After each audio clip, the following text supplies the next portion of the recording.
Georgia സീരീസിന്റെ last വീഡിയോയിൽ നമ്മൾ ഓൾഡ് തിബിലിസിയിലെ കുറെ മനോഹരമായ കാഴ്ചകളൊക്കെ കണ്ടിട്ടുണ്ടായിരുന്നു. ഇന്നത്തെ വീഡിയോയിൽ നമ്മൾ കാണാൻ പോകുന്നത് ഇവിടുത്തെ ബോട്ടിംഗ് ആണ്. ഈ ഒരു ബ്രിഡ്ജ്, ഇത് ഗ്ലാസ് ഓഫ് ബ്രിഡ്ജ് എന്ന് പറയാറുണ്ട്, പീസ് ഓഫ് ബ്രിഡ്ജ് എന്നൊക്കെ പറയാറുണ്ട്. ഈ ഒരു ബ്രിഡ്ജിന്റെ താഴത്തുനിന്നാണ് ഇവിടുത്തെ ഈ ഒരു സർവീസ് സ്റ്റാർട്ട് ചെയ്യുന്നത്. എല്ലാ 15 മിനിറ്റ് കൂടുമ്പോഴത്തേക്കും ഇവിടുന്ന് ബോട്ടിംഗ് ഉണ്ടായിരിക്കും.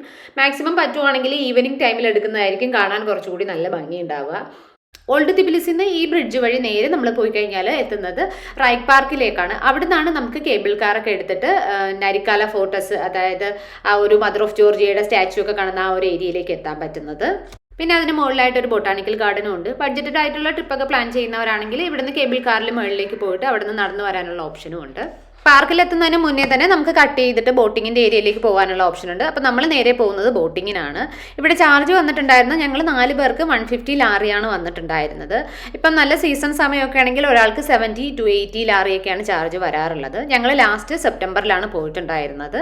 പിന്നെ അല്ലെങ്കിൽ നമുക്ക് പ്രൈവറ്റ് ആയിട്ട് ഒരു ബോട്ടായിട്ട് എടുക്കാം. അതിലാണെങ്കിൽ വേറെ ആരും ഉണ്ടാവത്തില്ല. അതിനാണെങ്കിൽ ഒരു 200 to 250 ലാറിയാണ് ചാർജ് വരുന്നത്. അപ്പം നമ്മളങ്ങനെ ഒരു ഗ്രൂപ്പായിട്ടുള്ളത് തന്നെയാണ് പോയത്. എന്നാലും ഒരു 2-3 ആളുകൾ തന്നെ നമ്മളോടൊപ്പം ഉണ്ടായിരുന്നുള്ളൂ.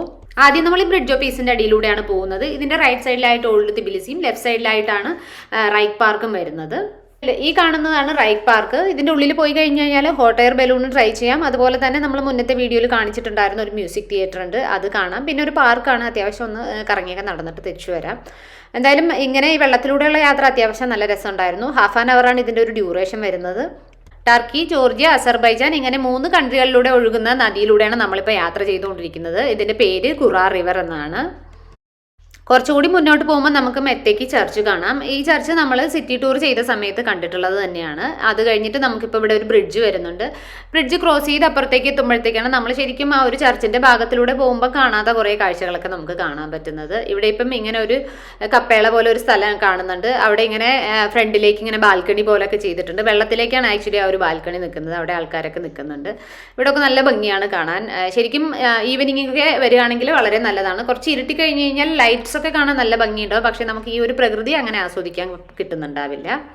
ഇവിടെ നിന്ന് ഇനി മുന്നോട്ട് പോകുമ്പോൾ കൂടുതലായിട്ടും ഇങ്ങനെ ഈ കുന്നുമേലെ ഒത്തിരി ഇങ്ങനെ വെള്ളത്തിലേക്ക് പ്രൊജക്ട് ചെയ്ത് നിൽക്കുന്ന ബിൽഡിങ്ങുകളൊക്കെ കണ്ടിട്ടുണ്ടായിരുന്നു. അതിലൊട്ടും മിക്കതും ഹോട്ടലുകളും റെസ്റ്റോറൻറ്റുകളും ഒക്കെയാണ്. അപ്പം ഇതൊക്കെ കണ്ടപ്പോൾ നമുക്ക് ശരിക്കും ഇവിടെ ഒന്ന് താമസിക്കണം എന്നൊക്കെ തോന്നിയിട്ടുണ്ടായിരുന്നെങ്കിലും ഇന്നത്തെ ദിവസം കൂടി കഴിഞ്ഞാൽ നമ്മൾ പിറ്റേ ദിവസം കസ്ബഗിയിലേക്കാണ് യാത്ര പ്ലാൻ ചെയ്തിരിക്കുന്നത്. എന്തായാലും ഞങ്ങളുടെ ആഗ്രഹം സാധിച്ചു എന്ന് പറഞ്ഞ പോലെ കസ്ബഗിയിൽ നിന്ന് തിരിച്ച് വന്നിട്ട് ഒരു ദിവസം നമുക്ക് ഇവിടെ സ്റ്റേ ചെയ്യാൻ പറ്റിയിട്ടുണ്ടായിരുന്നു. അതിൻ്റെ വീഡിയോ നമ്മളിപ്പം കസ്ബഗിയുടെ വീഡിയോസൊക്കെ കഴിഞ്ഞതിന് ശേഷം അപ്ലോഡ് ചെയ്യാം.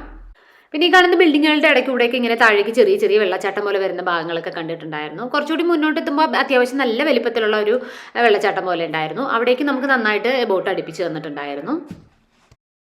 പിന്നെ ജോർജിയയിലെ മറ്റൊരു അട്രാക്ഷനാണ് ഇവിടുത്തെ സൾഫർ ബാത്ത്. അപ്പോൾ അതിന് വേണ്ടിയിട്ട് സൾഫർ ബാത്ത് ഡിസ്ട്രിക്റ്റ് എന്ന് പറഞ്ഞിട്ട് ഒരു ഏരിയ തന്നെയുണ്ട്. അപ്പോൾ നമുക്ക് ഈ ഒരു ബോട്ട് യാത്രയിൽ അവിടെയൊക്കെ കാണാൻ പറ്റുന്നുണ്ടായിരുന്നു. ഒത്തിരി ദൂരമൊന്നും നമുക്ക് വരാൻ പറ്റത്തില്ല. ടോട്ടലി 30 മിനിറ്റ്സ് ആണ് ഉള്ളത്. അതിൽ 15 മിനിറ്റ്സ് എത്രത്തോളം പോരാൻ പറ്റുമോ അത്രത്തോളം വന്നിട്ട് നേരെ നമ്മൾ തിരിച്ചു പോവുകയാണ് ചെയ്യുക. ഈ ഒരു വാട്ടർഫോളിൻ്റെ അടുത്തേക്ക് എത്തുമ്പോൾ അത്യാവശ്യം എല്ലാ ബോട്ടുകളും അതിലേക്ക് നന്നായിട്ട് അടുപ്പിച്ച് കൊടുക്കുന്നുണ്ടായിരുന്നു. പിന്നെ അതുപോലെ ഇവിടെ കുറേ നേരം ഇങ്ങനെ നിർത്തിയിട്ടിരിക്കുകയൊക്കെ ചെയ്തിട്ടുണ്ടായിരുന്നു.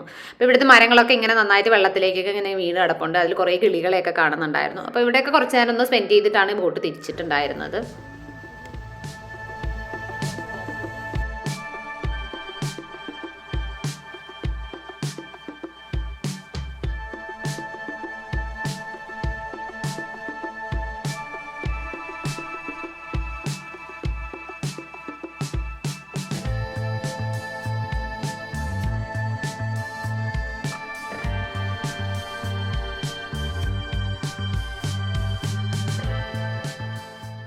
ഈ ഒരു ഭാഗത്തു നിന്നായിരുന്നു ബോട്ട് തിരിച്ചിട്ടുണ്ടായിരുന്നത്. ശരിക്കും ഒരു 360 ഡിഗ്രിയിൽ നല്ല അടിപൊളി വിഷ്വൽസ് ആയിരുന്നു നമുക്ക് കാണാൻ കിട്ടിയിട്ടുണ്ടായിരുന്നത്. ഒന്നാമത് നമ്മൾ ഈവനിങ് ആണ് ചൂസ് ചെയ്തിട്ടുണ്ടായിരുന്നത്. അപ്പോൾ ഇങ്ങനെ വെയിലൊക്കെ മാറി ഇങ്ങനെ സൺസെറ്റ് ഒക്കെ വരുന്ന സമയമായതുകൊണ്ട് ഒരു പ്രത്യേക ഭംഗി ഉണ്ടായിരുന്നു. തിരിച്ചു പോകുന്ന ഫുൾ യാത്രയിൽ നമുക്ക് ആ ഒരു ഭംഗി നന്നായിട്ട് കിട്ടുന്നുണ്ടായിരുന്നു. പിന്നെ സിറ്റിയിൽ നമുക്ക് ഇവിടെ നിന്ന് നോക്കുമ്പോൾ തന്നെ കാണാൻ പറ്റും അത്യാവശ്യം ട്രാഫിക് ഒക്കെ തുടങ്ങിയിട്ടുണ്ട്. ഇതിന് മുന്നത്തെ ദിവസവും നമ്മൾ ഇതേ സമയത്ത് ഇവിടെ ഒന്ന് പെട്ടിട്ടുണ്ടായിരുന്നു. അത്യാവശ്യം ട്രാഫിക് കിട്ടുന്ന സമയമാണ്.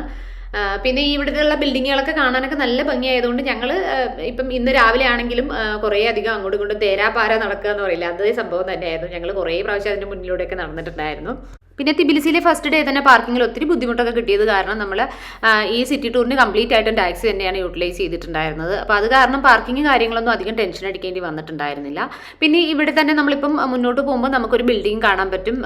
ഹൗസ് ഓഫ് ജസ്റ്റിസ് എന്നാണ് ആ ബിൽഡിങ്ങിൻ്റെ പേര്. അതിൻ്റെ ഫ്രണ്ടിലായിട്ട് ഫ്രീ പാർക്കിംഗ് അവൈലബിൾ ആണ് എന്ന് ഞങ്ങൾക്കൊരു ഇൻഫർമേഷൻ കിട്ടിയിട്ടുണ്ടായിരുന്നു. പക്ഷേ അത് എത്രത്തോളം കറക്റ്റ് ആണെന്ന് ഞങ്ങൾക്ക് അറിയത്തില്ല. അപ്പോൾ കാറൊക്കെ എടുത്തിട്ട് സിറ്റി ടൂർ ചെയ്യാൻ ഉദ്ദേശിക്കുന്നവരാണെങ്കിൽ അതൊന്ന് അന്വേഷിച്ച് ഉറപ്പ് വരുത്തിയിട്ട് വേണമെങ്കിൽ ആ ഒരു ഫെസിലിറ്റി യൂട്ടിലൈസ് ചെയ്യാവുന്നതാണ്.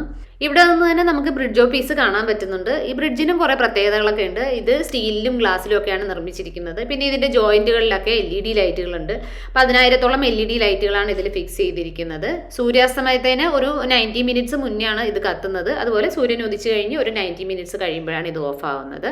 ഇതിനിടയ്ക്ക് ഓരോ മണിക്കൂറിലും ഇതിൽ സെറ്റ് ചെയ്തിരിക്കുന്ന പ്രോഗ്രാമൊക്കെ അനുസരിച്ചിട്ട് തിരമാല പോലെ, സ്റ്റാർ പോലെ അങ്ങനെയൊക്കെ ഇതിൻ്റെ ലൈറ്റിൻ്റെ പാറ്റേൺ മാറിക്കൊണ്ടേയിരിക്കും.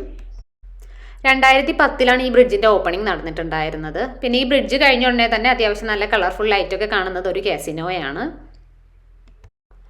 പിന്നെ ഇവിടെ കാണുന്ന ഒട്ടുമിക്ക ബോട്ടുകളും ഇതുപോലെ ഓപ്പൺ സ്റ്റൈൽ തന്നെയാണ്. പിന്നെ വിൻ്റർ സമയത്തൊക്കെ വരുവാണെങ്കിൽ ഇങ്ങനെ സൈഡിലൊക്കെ ചെറിയ രീതിയിലൊന്ന് കവേർഡ് ആയിട്ടുള്ള ബോട്ടുകളൊക്കെ, അത് നമുക്ക് പ്രൈവറ്റ് ആയിട്ടൊക്കെ എടുക്കുന്ന ബോട്ടുകളിലൊക്കെ അങ്ങനത്തെ ഫെസിലിറ്റീസ് ഒക്കെ കിട്ടാറുണ്ട്. പിന്നെ അതുപോലെ തന്നെ മ്യൂസിക് സിസ്റ്റം കാര്യങ്ങളൊക്കെ ഉണ്ടാവാറുണ്ട്. ഈ മഷ്റൂമുകളുടെ ഷേപ്പിൽ കാണുന്ന ബിൽഡിംഗ് ആണ് ഹൗസ് ഓഫ് ജസ്റ്റിസ്. പിന്നെ ഇതിനോട് ചേർന്നിട്ട് തന്നെ ഒരു ഹോട്ടൽ വരുന്നുണ്ട്, ഹോട്ടൽ അംബാസിഡർ.